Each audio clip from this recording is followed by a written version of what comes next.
Hello guys, welcome to Modulus Data Science program, and this is part 2 of Introduction to Python.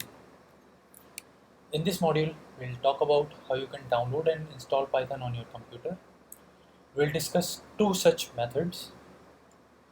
Next, after installation, we'll straight away dive into writing Python code and executing it, since this is the best way to learn any language.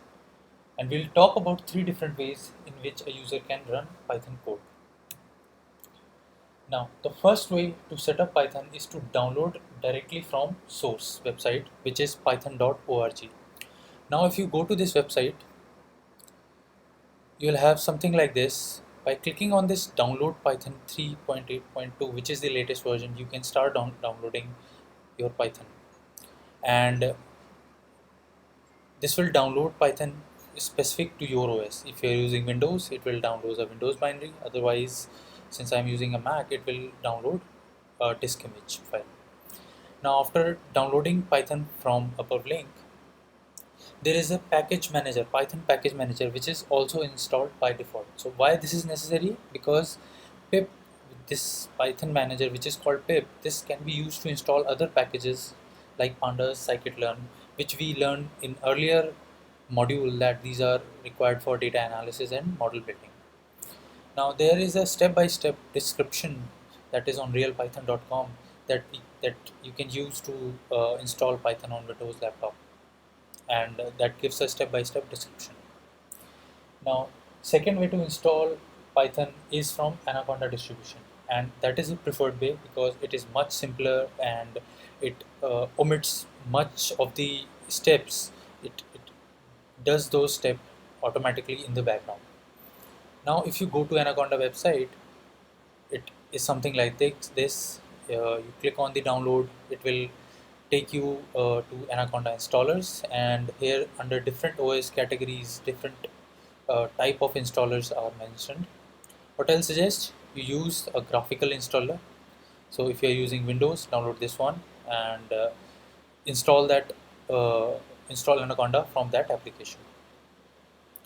And once you do that, so Anaconda, since it was a graphical uh, version, it gives you a UI to manage all your packages and applications.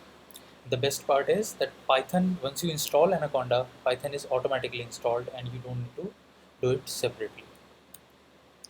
Now, why I'm saying that we prefer Anaconda distribution, because it helps you uh, manage your all essential libraries in one place. It's very easy to install, just download and install it, and it helps in effective project management. So why I'm saying that this, because suppose you have multiple versions of your packages that are required for different projects, and that can be put in separate conda environment. So all these details will come in later lectures as we proceed.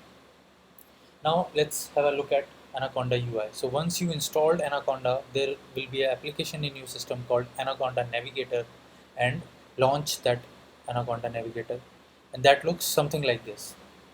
Now this is the first page that you see when you launch Anaconda Navigator, and this is the page where you can see various applications that are present, like Jupyter Lab, Jupyter Notebook, IPython, Spider, VS Code, and these are these applications help you in building Python applications or building your data science project. We'll see how you can use these in subsequent lectures.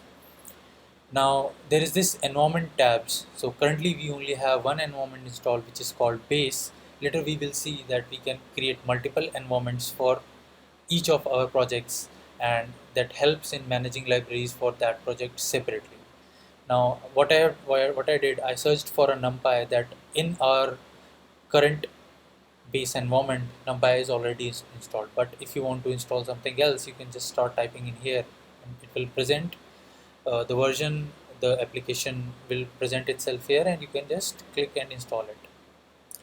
Now the best part is this learning tabs. This provides you with the link to documentation of various libraries like pandas documentation, numpy documentation, scipy, matplotlib, all of that you can find here. Now let's look at our first Python code. Now this is a snippet of our first sample Python code which prints three different statements, hello world, first Python code, and multiplication of 2 and 2. Now all Python files are saved with .py extension. Next, we'll look into how you can execute your Python code. So uh, at the starting, I talked about there are three ways. Now the first way is with IDEs.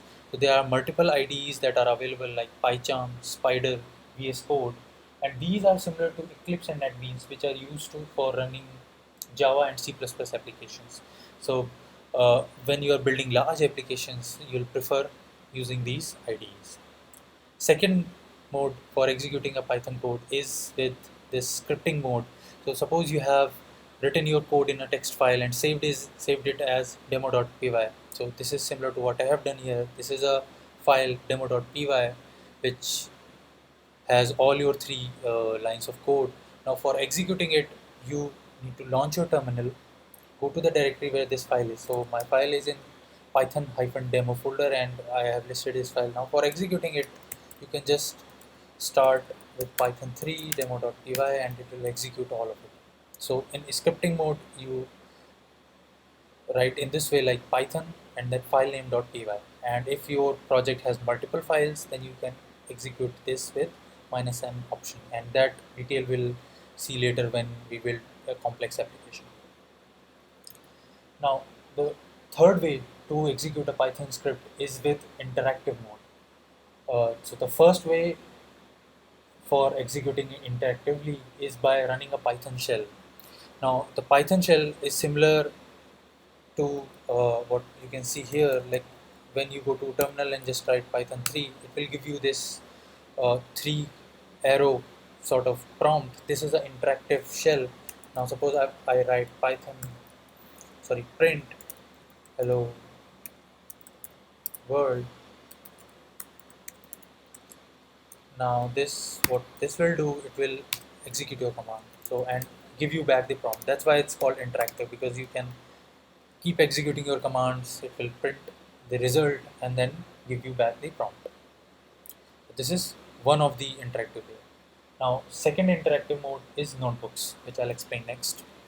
Now what are Jupyter notebooks? So Jupyter notebooks are files which contain a variety of contents in one place, like all your code, text, images, uh, some presentation that you want to give, that can also be a part of Jupyter Notebook. So it's a nice place where you can, it's a nice place or nice file where you can put all your code and just start presenting. So suppose you have a code which does some data analysis. Now you can run that code, you can run that Python code directly from that notebook and present results right from notebook itself.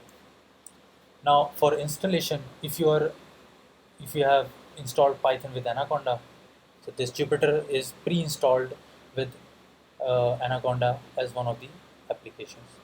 Otherwise, you can install it from pip install Jupyter Lab. Just run this command in terminal or a command prompt, and you will install Jupyter Lab.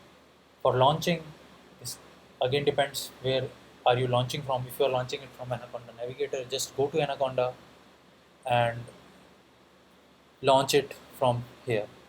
So we'll start using Jupyter notebooks from Anaconda Navigator itself. Now we'll see via demo how we can create a Jupyter notebook and run Python code from it. Now from this Jupyter Anaconda applications tab, I can launch Jupyter. So when my Jupyter notebook is launched, it opens in a browser. Now this is the Python folder where I created my demo file, this python.demo. I'll move to that folder. Now for creating the notebook, you can create a notebook by going to this new and then clicking on Python 3.